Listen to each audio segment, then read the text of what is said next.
Dear friends, today I will be dealing with a subject which is very dear to you.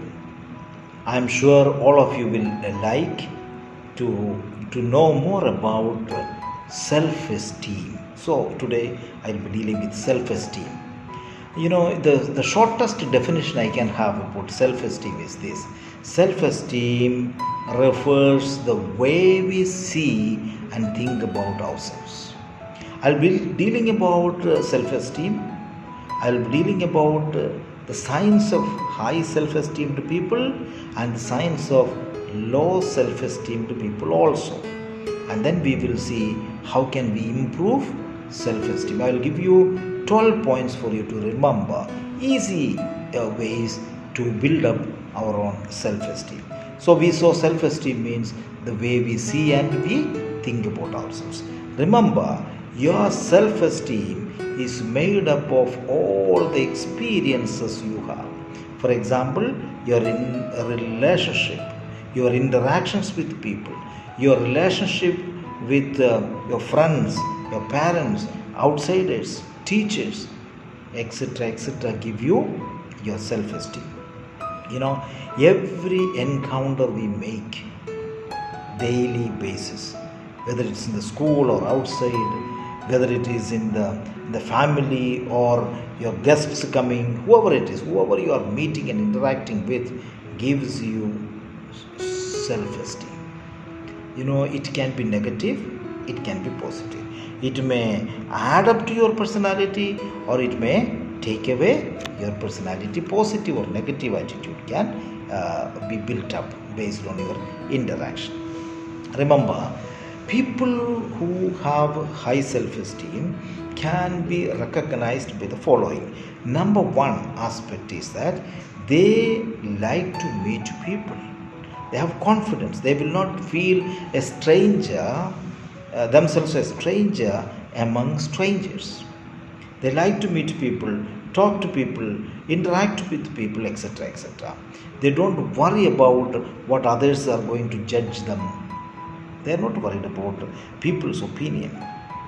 That they take it in a positive manner is fine, but they are not going to be put down themselves by somebody else's opinion.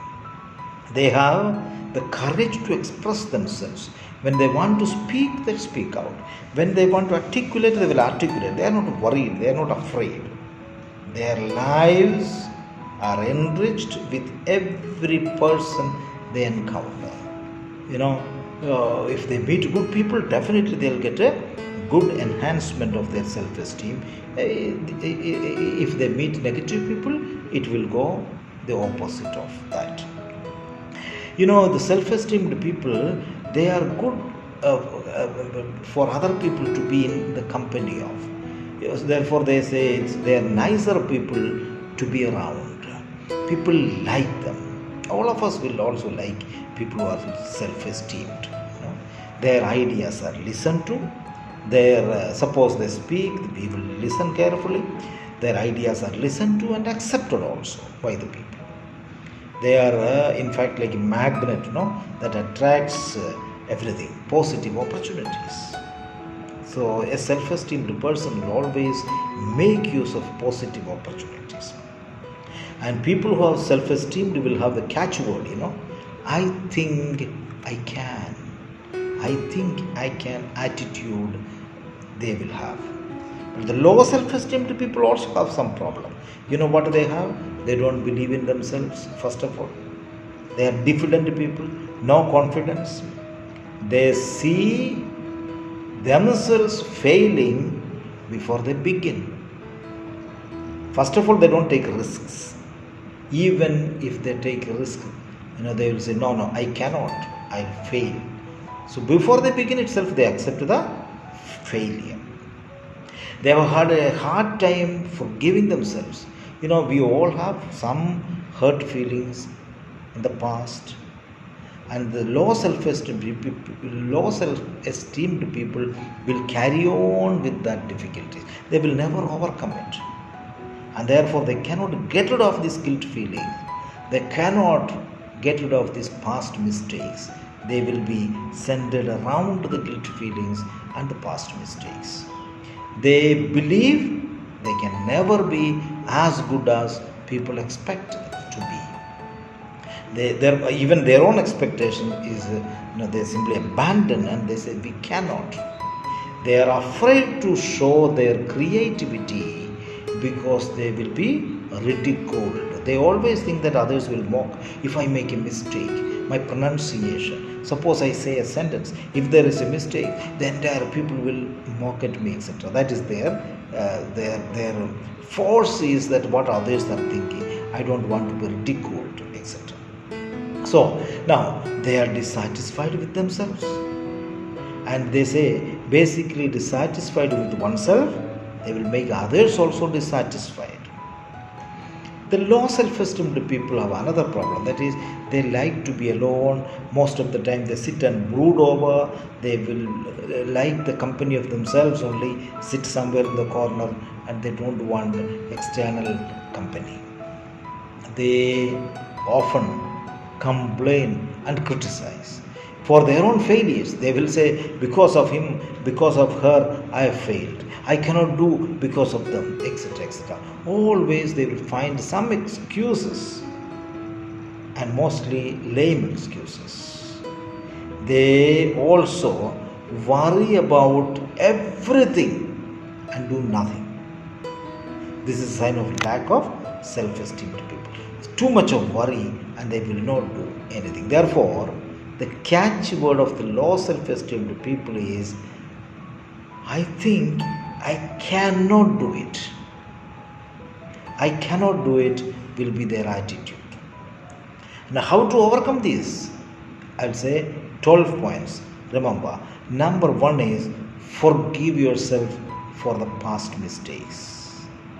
All of us make mistakes. Forget about that. That was the past. Now let's move forward with new vigor, new vitality.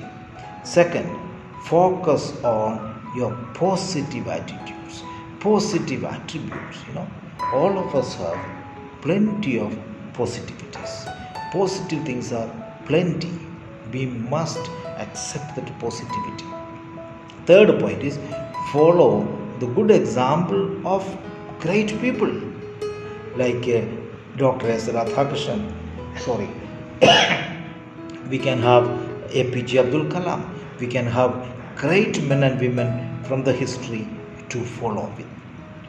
So we can read their autobiographies, listen to them, and enrich ourselves.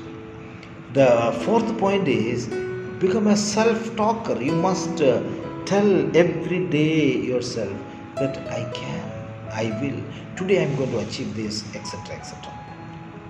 Fifth point is exhibit good attitude. Never show negativities. Sixth point is get plenty of rest, because we need to rest ourselves. Take out all these worries. Take out and refresh yourself. And therefore, what do you need? You need a necessary skills. Develop good skills and your own style of the skill. An actor, for example, everybody is actors, film actors, etc., the famous people. But each one will have a style of his own or her own. That's why they are famous. And we need to develop in whatever we do our own skills. See, we should not be simply an imitator. Simply an imitator. No. We can imitate, but it also should have our own particular style. And the eighth point is practice your talents. We have been given talents and everybody can practice. When we practice, we become perfect. There is a saying, practice makes one perfect. So if we want to be a better person, we must practice every day. And the ninth point is, we must become physically fit. Daily exercises. Physical fitness is important for even mental fitness. They say most of the sicknesses are caused not by physically, but because of our mental difficulties. And that is why we need to have physically fit through our daily exercises, etc. The 10th point, my dear children, is learn new things. You must not be complacent with what you have learned. Every day think about something new, and we can. And 11th point is improve your personal relationship. You must, they say, in the triangular relationship, I should have myself, relationship with myself, with respect, with love, with concern, with care. Similarly to the other, with nature, and also with God Almighty, who has given us this opportunity, etc. We must have that personal relationship with these three dimensions. And finally, the 12th point is this, that we need to build up a good personality through our appearance. We need to be confident through our body language, dressing, etc., etc. And therefore, if I say briefly 5 points for you to remember, first one is self-esteem comes from the experiences of your life. How you view yourself affects everything you do in life. High self-esteem gives you a good feeling about yourself. Low self-esteem distorts your view of yourself. Self-esteem can be improved, because you must remember this point. As I am concluding this point, you must remember that you are a unique individual. No one else is like you. The whole world, this makes you special already. And therefore, my dear teachers, one word for you, that you remember, you as teacher, we are as teachers have a wonderful vocation to build up self-esteem in our students. Do it as best as you can with self-esteem. But remember, if you lack self-esteem, you will not be filled self-esteem in your children. Our time in this world is limited. We know now, looking at the coronavirus, the pandemic all around us, we are more clear that life is short. But a self-esteemed person can make a big difference even in this situation. Make it happen for you, so you leave your mark in history. My dear children, be self-esteemed. Develop your self-esteem and contribute to the society, contribute to your family, contribute to your nation. Thank you very much, and God bless you all.